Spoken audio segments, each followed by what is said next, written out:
তিনি ছিলেন মধ্যম আকৃতির সুঠাম দেহের অধিকারী একটি মানুষ। তার চুলগুলো ছিল ঘাড় পর্যন্ত প্রলম্বিত, হালকা হালকা কোকড়ানো। তিনি যখন চুলের ভিতরে তৈল দিয়ে আছড়াতেন মনে হতো মৃদুমন্দ ঢেউ দেখা যায়। তার কপাল ছিল চওড়া, ভ্রুগুলো ছিল জোড়া ভ্রু, ধনুকের মতো বাঁকা। চোখের পাতাগুলো ছিল ফুটন্ত গোলাপের গোলাপি রঙের এক একটি পাপড়ির মতো। তিনি কখনো বা যখন চোখের পলক ফেলতেন মনে হতো মৃদুমন্দ বাতাসে গোলাপ পাপড়ি যেন দোল খাচ্ছে। তার চোখের সাদা অংশ ছিল রক্তিমাভ সাদা, কালো অংশ ছিল কৃষ্ণ কালো। তার নাকটা ছিল খাড়া, নাকের ছিদ্রগুলো ছিল ছোট ছোট।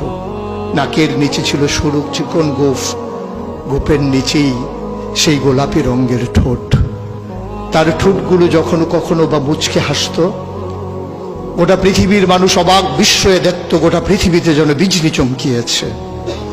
তিনি কখনো বা যখন এই রাস্তা দিয়ে হেঁটে যেতেন, 1 মাস পরেও কখনো যখন সাহাবা হাঁটতেন তার গায়ের জান্নাতি গন্ধ তারা পেতেন।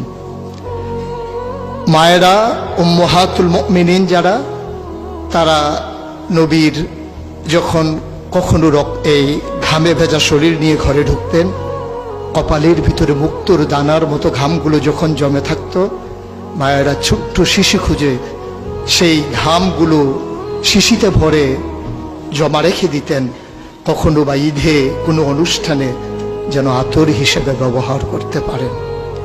এই সুরত ধারণ করা কোনো মানুষের সাধ্যর বাইরে। কখনোই কোনো মানুষ এই সুরত ধারণ করতে পারবে না চেষ্টা করলেই। কিন্তু তার সিরত যেটা অনুকরণীয়, অনুপম আদর্শ। তিনি এসেছিলেন এই জন্যে, ওয়ামা আরসালনাকা ইল্লা রাহমাতাল লিল আলামিন। তিনি ছিলেন রহমত গোটা ধরনীর জন্য। যেমন করে আল্লাহ বলেছেন, ফাবিমা রাহমাতিন মিনাল্লাহি লিনতা লাহুম ওয়ালাউ কুনতা ফাজ্জান গালিজাল কলব লানফাদ্দু মিন হাওলিক ফাআফু আনহুম ওয়াস্তাগফির লাহুম ওয়াশাওিরহুম ফিল আমর ফাইযা আযামতা ফাতাওয়াক্কাল আলাল্লাহ ইন্নাল্লাহা ইউহিব্বুল মুতাওয়াক্কিলিন। তিনি এসেছিলেন তেমন করে। কেন তাকে পাঠানো হয়েছিল? আল্লাহ নিজেই বলেছেন, লাকাদ কানা লাকুম ফি রাসূলিল্লাহি উসওয়াতুন হাসানা। তিনি ছিলেন মডেল, তিনি ছিলেন আইডল, তিনি ছিলেন আইকন, তিনি ছিলেন অনুপম আদর্শ, তিনি ছিলেন উসওয়াতুন হাসানা। তিনি গোটা মানব জাতির জন্য সকাল থেকে সন্ধ্যা, রান্নাঘর থেকে সংসদ ভবন, তার জীবনের ব্যক্তি জীবন, পারিবারিক জীবন, সমাজ জীবন, রাষ্ট্রীয় জীবন, অর্থনৈতিক জীবন, ইন্টারন্যাশনাল রিলেশন, সকল ক্ষেত্রে তিনি ছিলেন আদর্শ, তিনি ছিলেন মডেল, তিনি ছিলেন আইকন।